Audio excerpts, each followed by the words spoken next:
Okay, magluluto naman tayo ngayon ng Clalios. Ito, laman loob to. Pinalambot ko na. Ito, lambot-lambot. In-slice ko na. Tapos meron tayong konting laman. Ako na lalapit. Baka gusto mo ilapit yung cameraman. Ito. Ayan. Meron akong laman. Ayan. Sumubrang lambot. Tapos meron tayong cameraman ko, di ka na marunong. Ito. Ano tawag dito? Sausage. Slice lang. Ayan. Sama natin sa paggisa. Tapos meron tayong konting ham. Ito, mga ito. Ham. Sama natin ito sa gisa. Mga ingredients. Ito, optional lang to. Tomato, pork and beans kung gusto niya. Tomato sauce. Ito, tomato paste to. Tapos to. Tapos itong garbanzos. Tapos sili. Green peas. Siyempre, bawang. Sibuyas, tsaka bawang, no? Yan. Yan lang. Gigisa lang natin na gano'n. Tapos diretso na yan. Okay. Okay, gisa na natin. Unahin natin yung suriso-bal, natin. Hungarian sausage. Naglagay lang ako ng konting sweetie oil para maganda yung kulay natin. Ayan na, maganda na. Unahin natin silang gisa. Adawin nyo, malasa naman na yung baka. Bakit nilagyan pa ng ganito? Siyempre, iba yung lasa nito. Yung may anto siya para malasa talaga. Pag nagpakulo kayo ng baka, lagyan nyo lang ng konting paminta, laurel, kung ano gusto nyo, sibuyas. Pressure cooker niya, medyo matagal kasing maluto ang tuwalya. Ganyan ang konting laman, o kaya balat ng baka, pwede.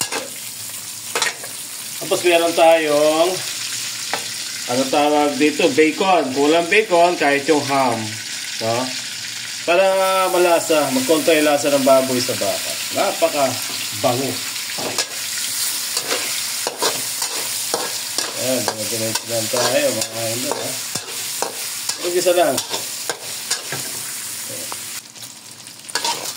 Okay, ilagay na natin yung ating bawang.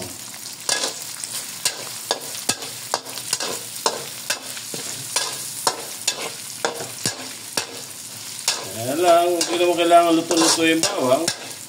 Basagay natin ang ating sibuyas. Ito, isa sa sikreto ng Clalios, no? Kung magluluto kayo ng Clalios, damihan yung sibuyas. Medyo mura naman ang sibuyas ngayon. Kasi baka nga ito, mas masarap. Ito, 2 pusong malaki ito, ha. 2 pusong malaki, yan. Sabi ko, malaki, dahil.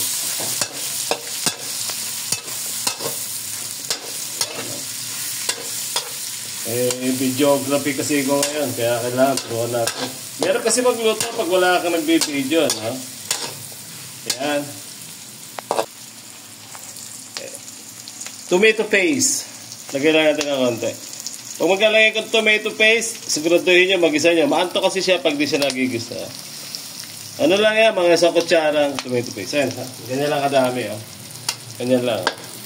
Pero kung mahilig kayo dyan, pwede naman. Damihin nyo. Pero ito parang papakulay lang. Lagyan naman natin ng sweet, eh. Pero malasa siya. Pero kung marami kayong kamatis, tanggalin nyo na lang mo ito. Magaling kayo gumamit ng tomato sauce. Kaya gisa lang natin ng konti. Para mawala yung anto ng tomato paste. Tapos, lagay na rin natin yung ating bell pepper.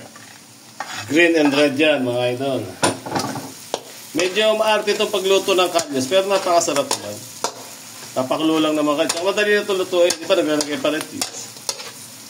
Ito, prito-prito lang natin. Kasi luto-luto naman na yung ating baka, no? Yung Clalios natin, tagang pinakulo na natin. Okay? Ayan, ha? Naluto na yung ating bell pepper. Lagay natin yung ating pampasipa. Ito, optional lang to. Siling labuyo, mga ito. 3 lang, 4. Kasi yan, kung may bata kakain, siyempre, no? Konti ba? Pero kung marami, talaga, ayaw kumain na, no? Tapos, lagay na natin yung ating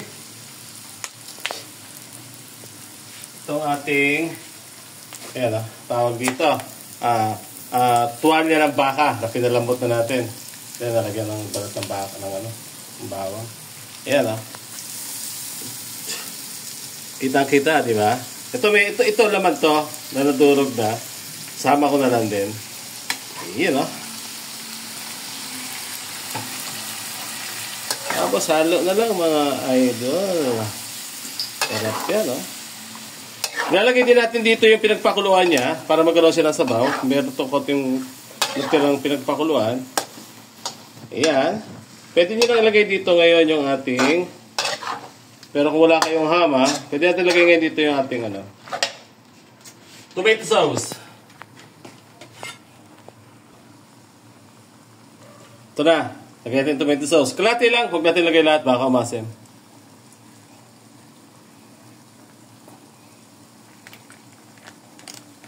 Iyon, no? Tapos halo-halo. Ayan lang natin silang maluto na gusto. Ayan, parang ang sarap-sarap na ng ating Okay. Balikan natin to after 5 minutes. Okay, lagyan naman natin siya ng suka, mga idol. 1/4 cup lang ito. Para dito siya kagad mapanis, tsaka yung lungan niya yung ganito. 1/4 cup. Pag nilagay niyo ng suka, huwag niyong takpan masyado. Pwede niyo haluin, huwag lang tatakpan. Pakuluan siya ng pakuluan. Tapos lagyan natin siya ng isang kutsarang brown sugar. Kahit white sugar, pwede, no? Isang kutsarang brown sugar. Tapos, baliktad lang natin. Antayin natin siyang, bago natin lagay yung sabaw niya. Iyan, no? Huwag natin takpan. Kasi malambot naman natin lagay, yan. Okay? Okay, yan, no? Pwede na natin lagay yung ibang ingredients natin. Ilagay na natin yung ating garbanzos. Ito, isang lata to. Ganito kalaki yung lata, oh. Sa almost 1.5 kilos na tabaka, na towel. Tuwalya niluluto natin ito. Green peas naman, mga ito. Optional na lang yan.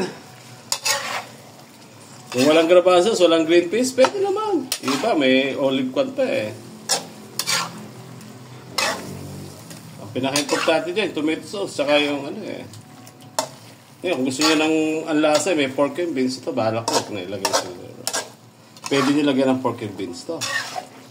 Para lutong balbakwa ng sabi. Titingnan natin kung ano yung mga lasa. Pag di tayo na-satisfy, kasi first time ko nagluto nitong kalyos na may pork and beans, sabi lang sa akin. Okay. Ito yung yung ating sabaw. Layan mo konti para makakita nila. Ayun, no? Pero mo, konti na lang yung natira, oh. Lalagay natin yung natira sa sabaw. Pinagpakuluan ko to sa pressure cooker natin. Diba? Sabi, konti-konti pa naman. Sabay na natin yan. Iyan, no? Diba? Ganda na ng kulay, mga idol, oh. Kalyos na to. Malupit ito. Sa lasa pa lang. Malupit na. Tapos, asim-asim naman na to. Pagpakulo namin tayo kanina. I-adjust natin ako. Sa patis. Patis to. Patis.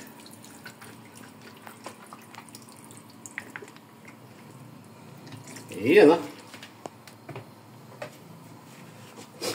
Halo lang ulit. Tikman natin kung sakto na.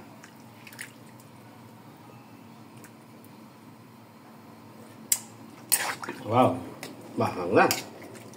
Panalo. Amoy pa lang. Panalo na. Napakasarap.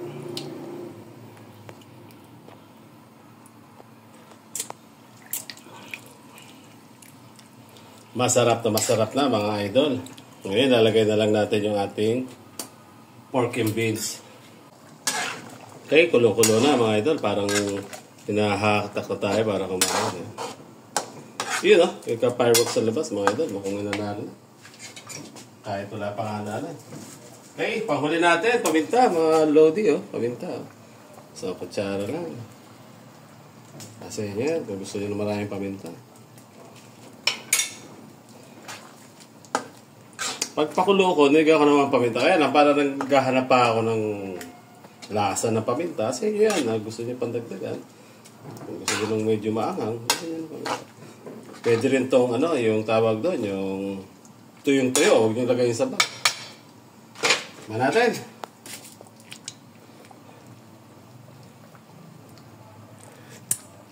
Yun, sakto-sakto na.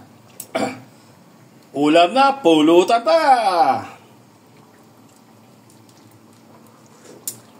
Nahuli na. Pag hindi pa nahuli lasa nito, 2 pulis ang tinawag ko. Huling-huli siya. Panalo-panalo.